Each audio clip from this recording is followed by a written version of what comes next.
اليوم جبت لكم هذه المقاييس الرائعه. نوعيه الصناعه تاعهم فتله، لكن التعميره مختلفه.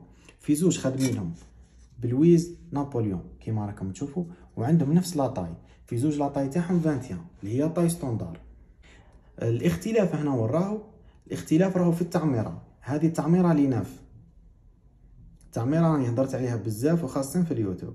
هذه التعميره تاعها بليناف كيما راكم تشوفوا، وهذه التعميره تاعها في الفليشات.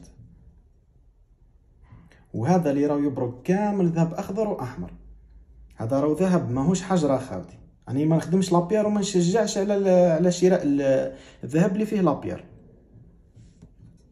والميزان تاع الزويجه هذه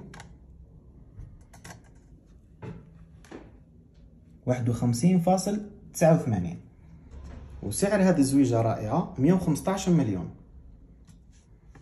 اما وزن هذه التحفه الفنيه، هذا نعيطولو الاس، التصميم تاعو جاي كي الاس. المقياس هذا نعيطولو مقياس اس فتله، ايضا جميل جدا وفيه تفاصيل في منتهى الروعه، وعليه لبسه ما شاء الله. الوزن تاعو 39.31، هذه سعرها 87 مليون.